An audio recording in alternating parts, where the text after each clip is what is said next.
Good afternoon. Welcome to your weekly current affairs program, 60 Minutes Nigeria. My name is Erosa Agbonlao. It promises to be another exciting time where we'll be dissecting topical issues, exactly what is happening in the country.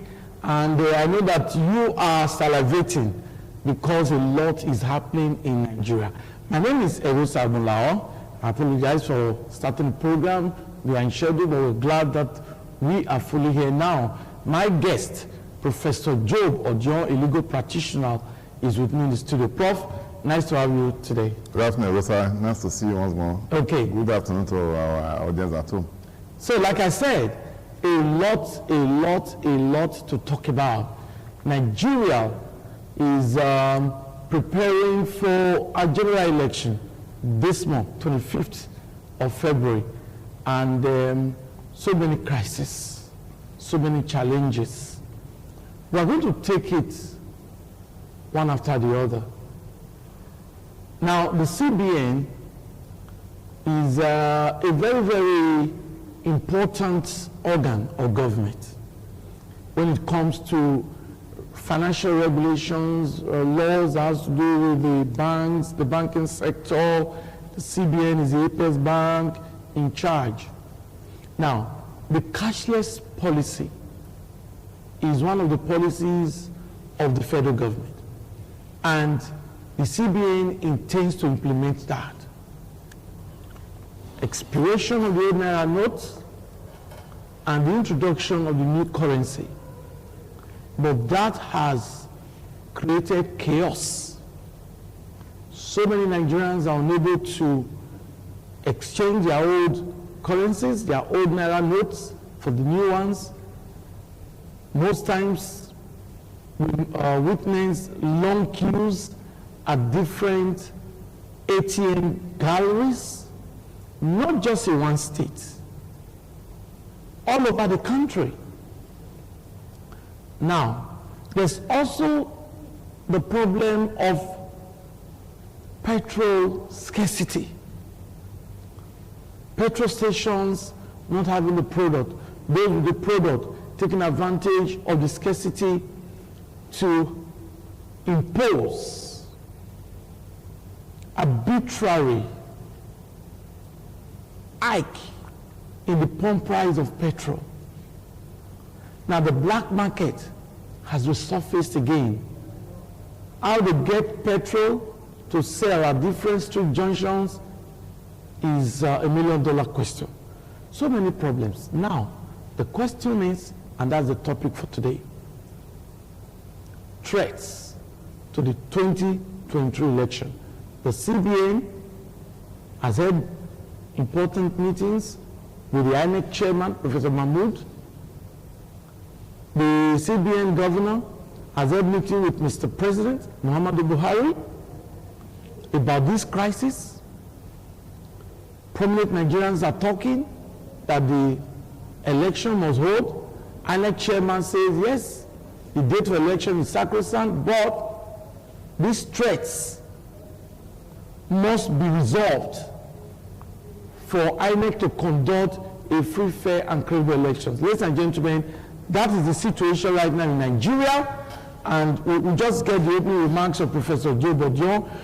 I'm going to task you, Prof, from what the Supreme Court did just yesterday. Okay.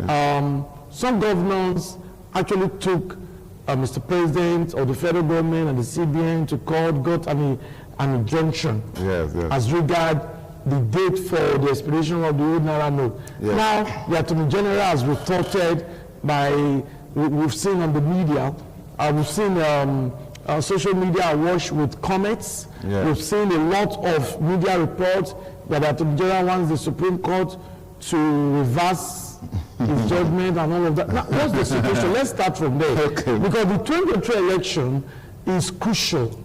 Okay, thank you, Agosa, for the question. And well, though I'm not here as a legal practitioner, I'm here as a public commentator. Okay. But since the legal issue has been thrown up, I want to now maybe throw in my legal opinion, as you have kindly requested.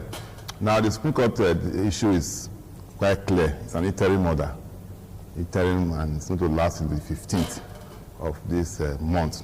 Okay. Just that, because it's 15th of this month, it impliedly has either vacated or nullified the 10th February deadline of the CBN.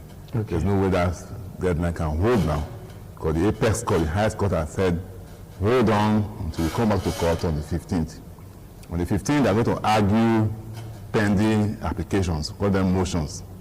So if there are motions to give it what we call interlocutory injustice, a much longer suspension, then they will take that argument. If there are arguments on the issue of jurisdiction, as some people are saying elsewhere, they will all be argued.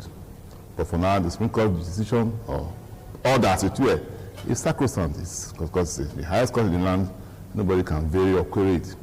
Now, I want to challenge the media too, which you represent.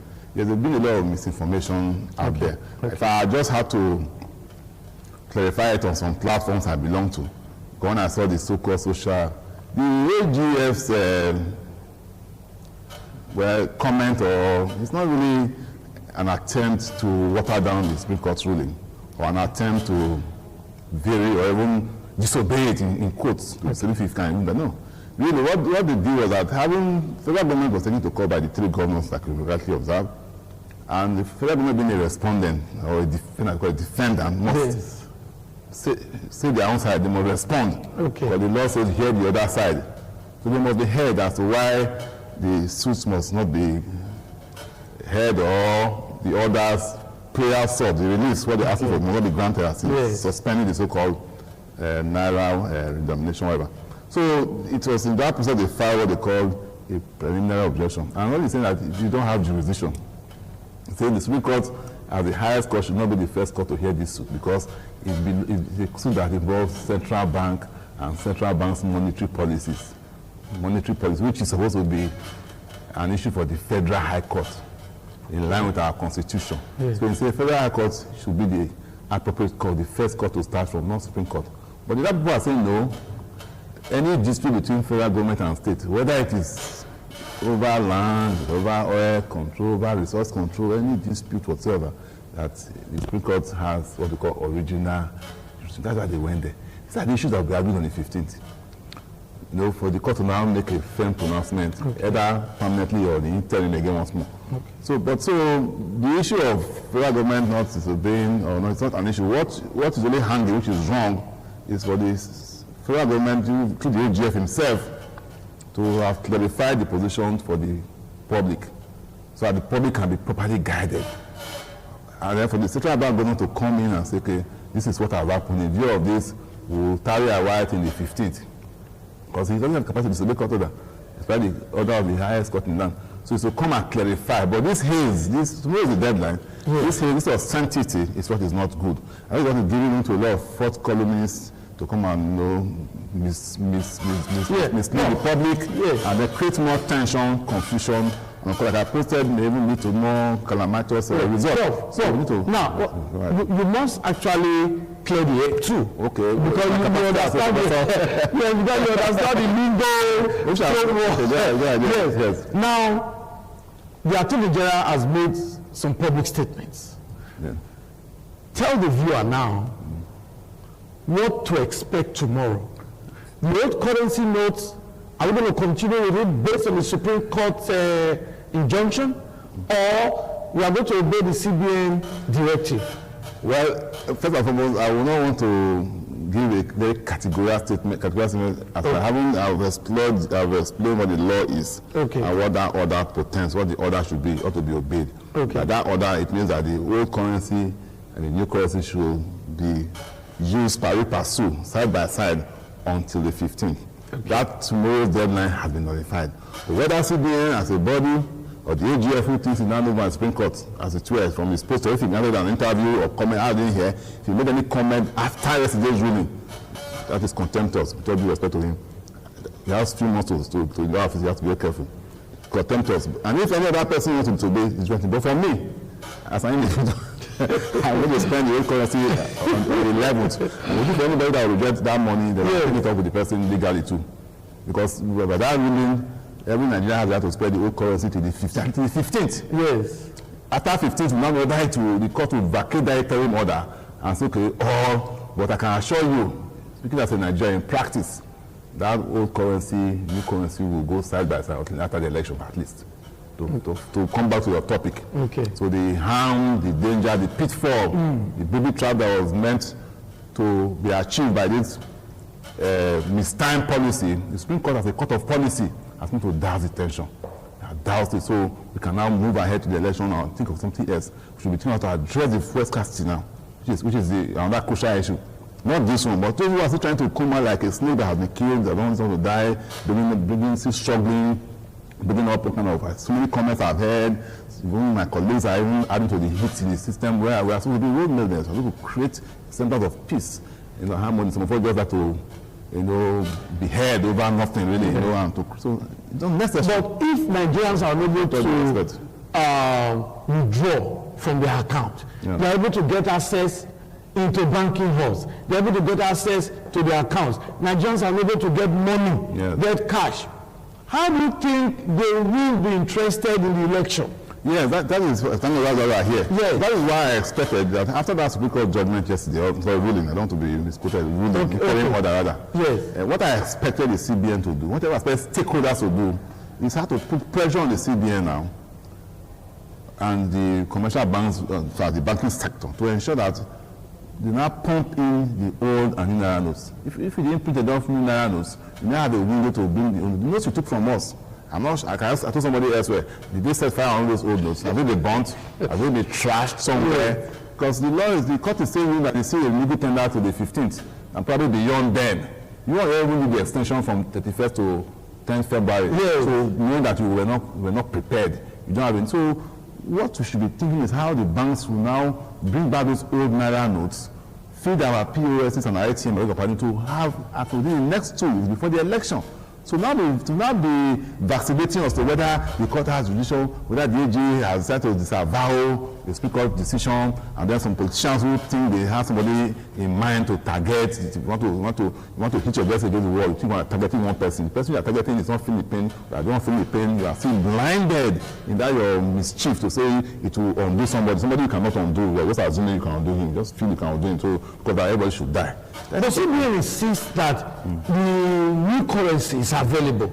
They are accusing the banks of misconduct. I know you are playing the devil advocate. So I don't know. I know you don't believe CBN because if the currency are available, let them give it. The IMF came to intervene on this issue. I'm sure I will. Yeah, yesterday we got the IMF comments. IMF do not comment without statistics. I don't know this IMF, IMF and all these world banking, financial bodies, they are like CIA, they have their own undercover agents, they work. They know, they've confirmed, as people have been speculating, that this central bank governor and his team and even the federal government couldn't print the 2.3 trillion naira they took away from us. Printing money is expensive. If you don't have money, you cannot print money. So if the country is already having financial crisis before the so-called change of naira notes, it's an attempt to bring money into the system so you can have, you put money in the things people were hiding or they believe, because they should know better than me, that people are hiding. That's what they brought this whole idea about. Now, they've not printed up to a quarter of what they took away from us. We cannot confirm that. I can confirm because the IMF intervened. And the IMF will not come and advise that the policy be suspended if they don't know. IMF has data. They have fed data. Like I told you, the only data that you give officially, they have covert means of getting data. Ask any of the national policy to tell you that. So what we're talking about. So the idea of central bank, the sound bite of the central bank government, is that we'll go with. No, it's not possible now. Our job is to interrogate what people say. That's our job, and that's the job of the first state. So it's not central bank government says, how can I go to what we call it C-Dixit? Doesn't make sense. And then you keep pushing the blame, the central bank governor will blame commercial bank will blame POS operators, then we blame customer, blame you and I for. But we saw some social media reports where banks they were accused. We can't confirm whatever we see on the social media, but just for the sake of discussion. We saw holding of new currency notes. We saw currency notes, being stashed into ATM without the removal of the seal and all of that, so it will not display. These are all allegations on the social media, and people are confused. It's not. And we are preparing for election. These persons on air now, they are all complaining, unable to get access to their money. The Nigerians who are paying. Some of them as early as 6 a.m. They leave their homes. Leave their businesses and move to the bank, waiting for the bank to open. Sometimes the banks refuse to open. Even when they open, they close early. We've read allegations. I can imagine. It's terrible. Yes, definitely. These are the fallouts of the mismanaged policy and the mistimed policy. That is why some of us are still based on our progress. Even when the Supreme Court gave this window, I thought the window to douse the tension. Some persons are still filibustering as to why and how. You can imagine, because people have some sinister motives. Let me address the core issue just read about some banks holding and all that. Yes, it's not beyond them. It's not beyond bank officials or beyond bank executives. It's not even possible. It's not even possible that someone has allege that the issue money that has come out, the new currency printing has already been hijacked by the powers that be across the divide. It's been hijacked. That's why you are not seeing the ordinary man on the street. The mass that we call ourselves. We're not seeing because Nigeria. So no, it's not impossible. But like we are saying, if a father provides enough food, and as we do in our customary homes, when you cook for your entire family and your visitors. We're expecting about 3 or 4 visitors.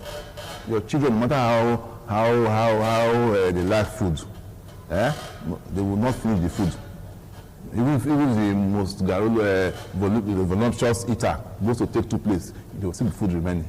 So the truth is that the banks hoarding and not hoarding, if you had enough new Naira notes as you claim, if you were able to print up to 80% of what you withdrew, the effect will not be so sudden.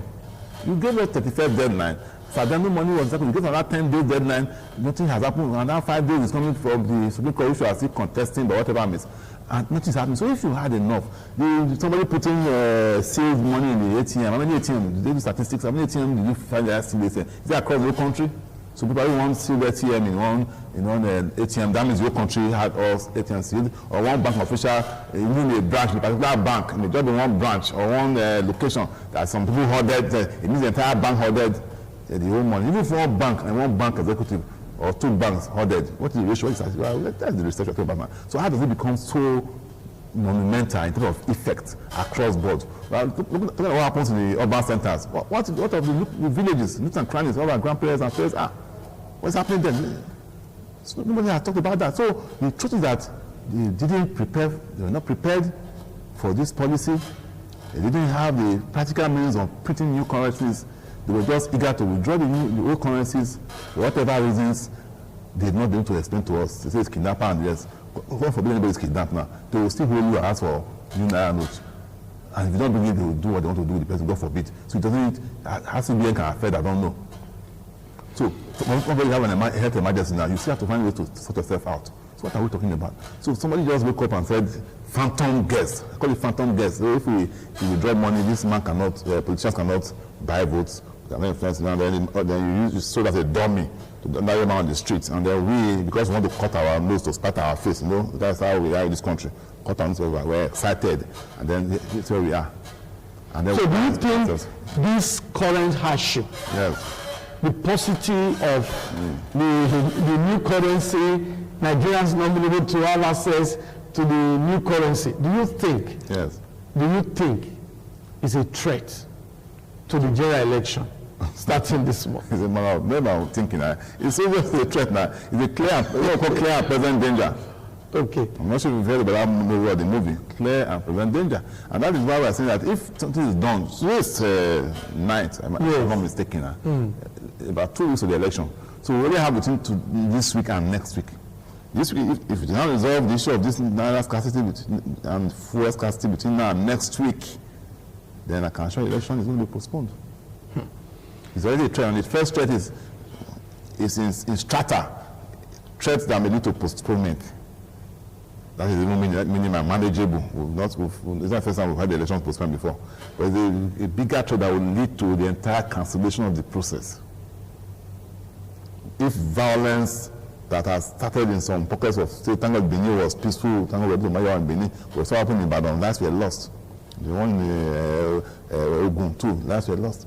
If not managed, if all these people who are delayed over Supreme Court this, Supreme Court that, when you should be thinking of moving from the Naira now, how it should be floating in the system, so you can clear between now and next against the election. If those who have their plans that we don't know yet, but we know it is sinister, if they are not brought to brass tacks, they're not brought to check now, then it would ultimately lead to first suspension and possibly cancellation. And there are people who want it to be done. And I'm speaking because we've seen before. These things are deliberate, all due respect. How do you explain that you have a policy that you want to... Don't forget, a couple of years ago, this same country, the NPC, National Population Commission, claimed that we will do census. We said, how can you do census in the year of election? Now they now agree to move it to a month after the election. A month after election. Bad timing too. Then how do you now imagine that the CBN governor who was actively involved in the partisan politicking, at least nobody can deny that, and then it's you want to now change Naira notes and all that within a space of 6 months to election. And you're not doing it seamlessly. Other clients, Britain is changing their own gradually. Why can't you do it gradually? Gradually, I say, let it two, and the law is clear. The law permits these two currencies to be for more than 6 months. You can be spending, all you need to do is as I'm spending the old currency, we are withdrawing it. You are not bringing it back into circulation. Then, but not to create this anxiety that has got to a level of anarchy. Okay. That is where we are now. Yeah. And when the highest court, the policy court, comes in to intervene, there's some people think they can now come into... Okay. It doesn't make sense. Well, Professor Job Odion has explicitly explained the legal implications of the bickering. We've heard the Supreme Court judgment, where we've heard pockets of complaints, from the federal government quarters. But we'll be monitoring the development, and I can assure you that today things will be clearer. We'll take a break now. This is 60 Minutes Nigeria, a current affairs program where we dissect national issues. After this break, we'll look more into the threats to the 2023 general election. Please stay tuned.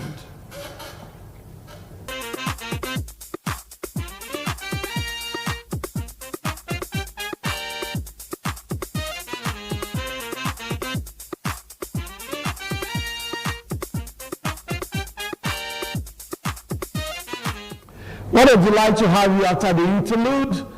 Just joining us is also from the academia, Dr.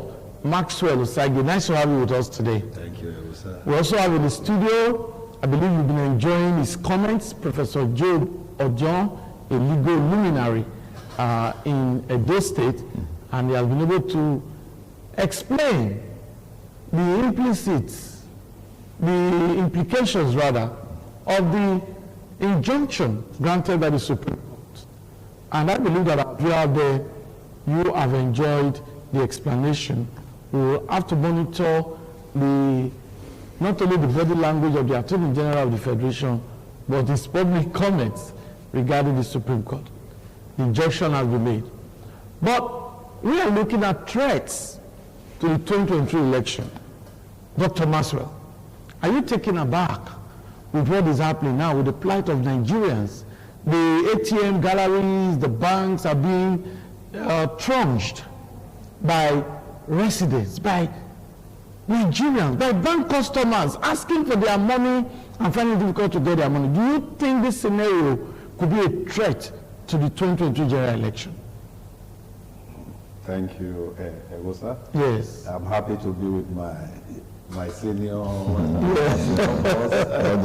professor in the house. Yes. Thank you. Naturally, Nigeria is a threat. How do you mean? It is the survival of the fittest. So, by looking at the nature of Nigeria, it was designed by our forefathers, and the way it has been managed in today is a threat. Take it or you leave it. Is there any sector you can actually pinpoint in dates, or as of today you can boast your chest and say, since we got independent, Nigeria has thrived in this area, this one area?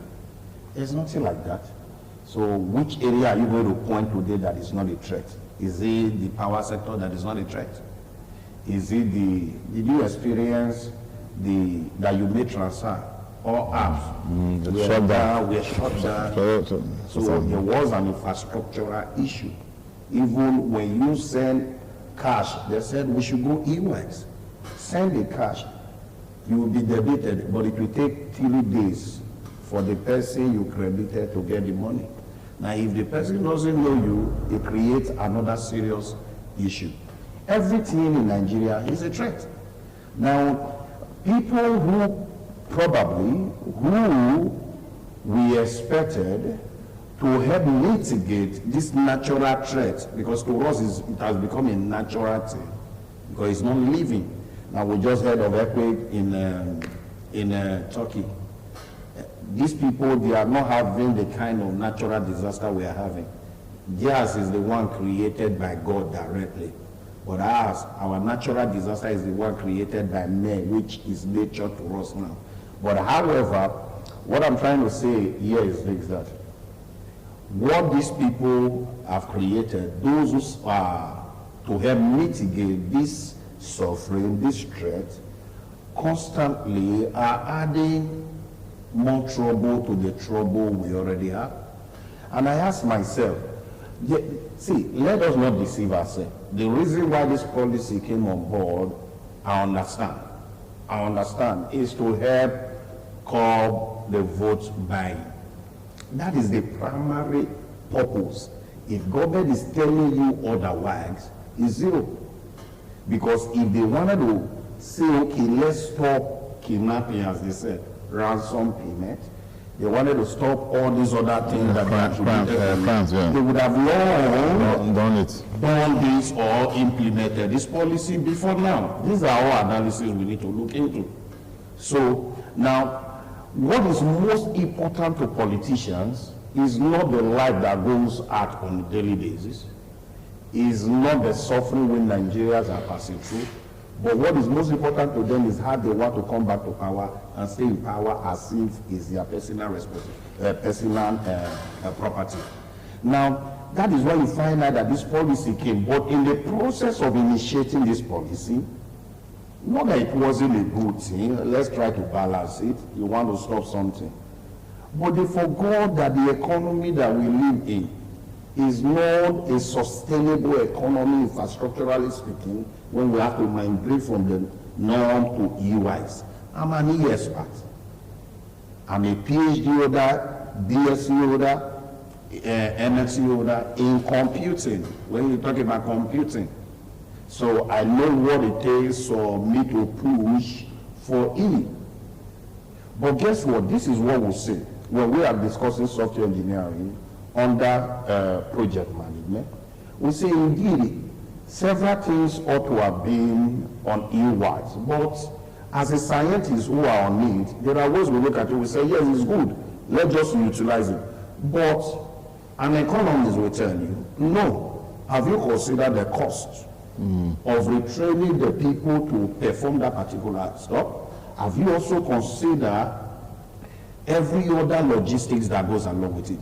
Now, if those logistics negate the tendency of human free willism, being able to do what they know how to do best, you need to jettison such application. For now. Why you hope that, okay, parallel switching will work with time. Now, what we expected is not today we've changed Naira. I've experienced that we've changed Naira. This is not the first time. It's not the first time. Did we hear anything like this? Now, naturally, the way this thing goes, it fades with time. And CBN pump in the new Naira, gradually, they are taking the old one out of circulation. But this time, because February 25th is just here, they just want everything. Buhari doesn't want vote buying, because indeed politicians have made election monitoring. But guess what? When implementing, you know Nigerians are smart, sir. When implementing a policy, try to balance it from both positive and negative perspective. If one outweighs one, put an end to it. I will stop there for now. Thank you very much, Dr. Maxwell. That's real analysis. I told you it's from it's an academics, and so we are not surprised when you see all this empirical analysis. Okay, we're looking at the threats to the 2023 general election. A lot of problems, myriads of problems bedeviling Nigeria. But as an optimist, it is my belief that Nigeria will surmount these challenges and credible elections will be conducted. We've seen the problem of insecurity in different parts of the country, but Nigerians were not deterred. They still collected their PVCs because they believe in the system. They believe that elections will afford them the opportunity of electing the leaders of their choice. Prof. Yes. The elections are here. Yes. Now, petrol scarcity is another problem. Yes. But we know that by the INEC, by the electoral law, you are supposed to your polling unit, polling booth, is supposed to be within your area, within your zone. Yes, definitely. So you may not need a vehicle to drive from your house to your polling unit. Yes. But before the election, some person may want to travel. There may be some other logistical issues. Yes. The only thing is petrol scarcity needs to be curbed. Yes. In order for it not to be a threat to our election. Yes, thank you very much. I knew that was why before our guests came to join me, we were talking about how we could have easily resolved this Naira swap problem, especially with this Supreme Court judgment, so that the banks are tasked to clear that, so we can move into the other major problem, which is the fuel scarcity or the expensive nature of the fuel in Nigeria. Because election is about logistics. And so that the INEC chairman had to go and see the CBN governor to also be assured about the election holding, because you need money to get the fuel, and you also need the fuel to power vehicles for movement. And the INEC chairman, or INEC as a body, always liaises with the road transport workers, the various unions, the NUT, RW, the RETN. I worked on an SPO before some years back, and I know that it is not something you do overnight. Okay. You prepare for these things. You mobilize them. All those buses are going to use to move your, they have to be fueled, full tank. You have to give all those drivers serious allowances. And our drivers, by their nature, they are not people who you send e-cash to. If they don't smell that Naira currency, they are not committed. They are ready to e-transfer. E-transfer. The man is traveling from Benin to with sensitive material. E-transfer. No, you need somebody in his pocket if you need to buy on the road. That gives him confidence. Yes. You don't want you guys to be compromised. They know something. They don't want them to be compromised. So the fueling aspect is crucial, because if we cannot get fuel at reasonable prices, then movement will be difficult. In the river area, we want to use boats and all those things to move materials. Voters themselves, like for example, I'm in Benin, I already started at home in my village. I normally travel like 2 days before the election. I have to travel down. If I'm going to spend such a fortune to go and travel an election, I'm not contesting. I have to spend maybe about 50,000 to buy fuel, to go home and to go and cast one vote, which I value so much, but I have to weigh the value of the vote to my expenses and inconvenience. So also for every other person traveling. So apparently it's going to bring voter apathy. A lot of people will not be involved in want to travel home to vote. And what is most important, the fuel is not only for cars. There's no light. You just mentioned the energy is down. Because we are fueling our generators on our alternative means of energy with this same fuel. So even if I'm to vote that day, or I'm to even drive to a convenient place, will I rather fuel my generator and listen to watch the vote process on TV? So these are issues that we're told that. So we want to move away from this so-called and move to the issue of so that it can be affordable, people can move freely. So those who want to travel can travel seamlessly. Those who want to take leave, our students will be given some form of break to go home. They can travel to their respective homes, and they can travel without having to spend so much. Because this voting you're talking about is about you have to weigh the options, really. Weigh the option, because that's why people say after just one vote becomes 1 million votes. Because a million of us stay at home, that's a million votes. So it's crucial. And what is more important, this fuel thing at home, people have spent time cleaning up for fuel and now cleaning up for the naira. And there are a lot of people who collect their PVC. You just mentioned it now. But you can be sure that if you check, a lot of people who have collected their PVC, who are still in the process, have long abandoned that project because they're now fighting to get fuel, to get the new naira notes. And so in the long run, if we don't address the fuel crisis between now and next week, I said again, now and next week, and we're not sure that the drivers were going to go for the election. Let's even go beyond that. Let's even go accounting, we are into science. Let's go budgeting. I'm sure when INEC budget for transport or logistics, it was based on really 185 naira or 290. Yes. Now, if you are going to be buying fuel at 500 naira per litre now, and then you now call the NURTW and say, okay, for members in Edo State, no, but there will be 10 million. 10 million. Please take 10 million first. I know it ought to be 25 million now. They will not deal with you. If they deal with you, they say that if somebody else brings a higher money, when one of those politicians bring and that material will not get disappear. So you can tell them, please don't take material to this strong. This is this man's stronghold. Don't go there. Make sure the tire gets punctured. Yes. You drive on a nail to get it punctured. And Nigerians can come. So you don't give them that room. That's why they must face this fuel owner.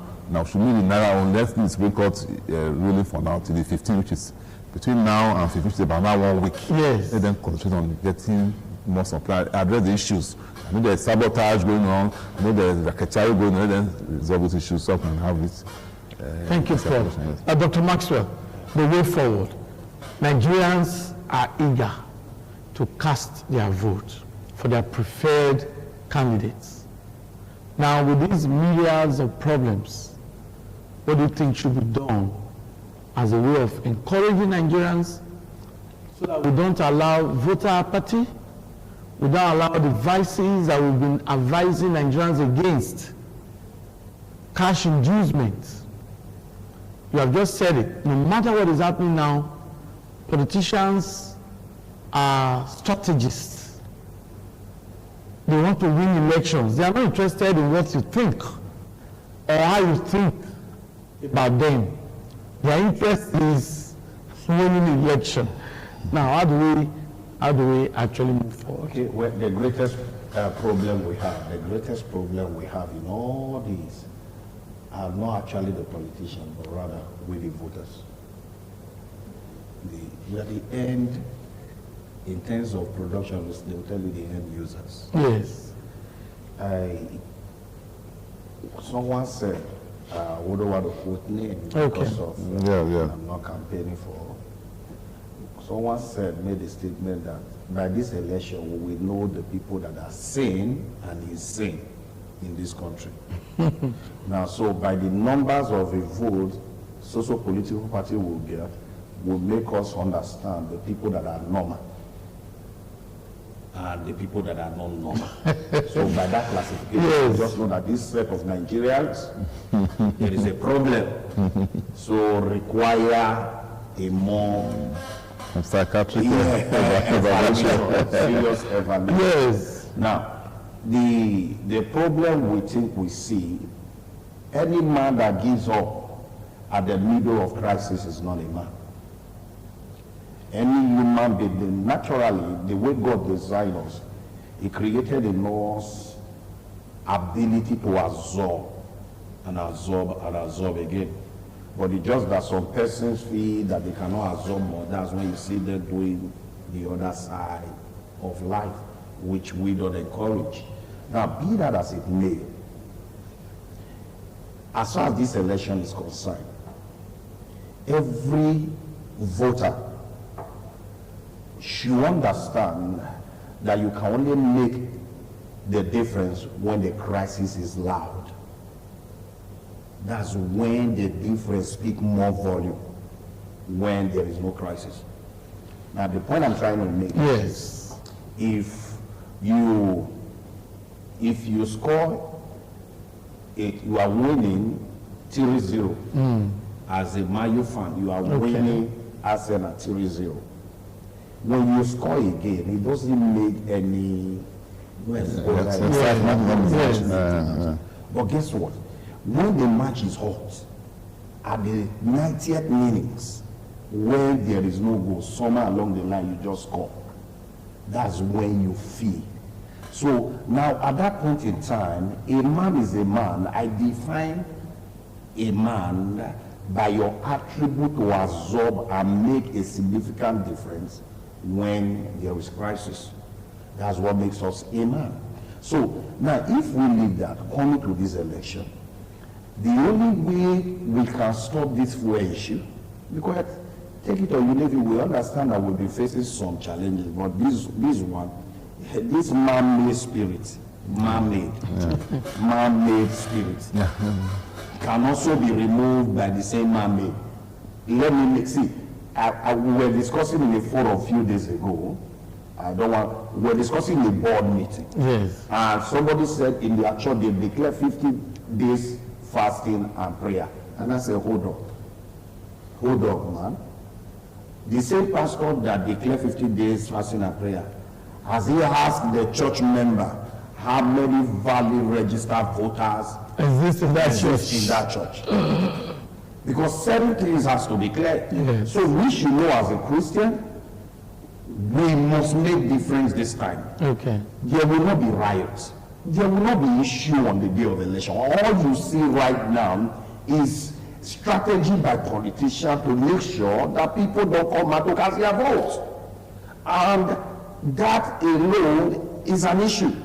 So we cannot say we have over 19 million registered voters and we'll not be talking about 10,000 million votes. It will not make sense, and that doesn't reflect the actual will of the people. So the only way such can reflect the will of the people is when we are having at least nothing less than 40% of the registered voters going there to vote. So we can say, okay, fine, a bit, when you look at the statistical difference, it makes a bit of sense. But however, the point we are trying to make here is this: nothing will happen. Everything will be pure. Okay. Let everybody summon up courage. This is the time to make the difference. Okay. Look at, vote wisely, protect your vote. Where I'm going to vote, Egosa, is far off. But I will drive from Sapler Road to Siloko Road to cast my vote. Okay. And protect my vote before going home. Okay. Thank you. So, I believe you've enjoyed this edition. You've enjoyed this week's edition of the program. Time is not always there for us to talk on all areas. But Prof, yes, just a quick one. Just okay, my last line, like I said, is all stakeholders, especially politicians who have decided to become divisive and opportunistic about this problem, should still be concentrating more as an entity and work towards the elections being seamless, peaceful, and free and fair. And that should be done by supporting the moves to ensure that this Naira issue is resolved and the fuel crisis is resolved, all at least by next week. Thank you very much. That's the program for this week. 16 Minutes Nigeria. My name is Erosa Balao. Thank you, Dr. Maxwell, for your contributions. Professor Joe Bajon, thank you very much. And my viewer out there, for your time, for spending your 16 minutes with us. I hope it was worth the while. Keep a date with us. Next week, we'll be here again to look at another national issue. Until then, have a wonderful weekend ahead. Bye-bye. Thank you so much.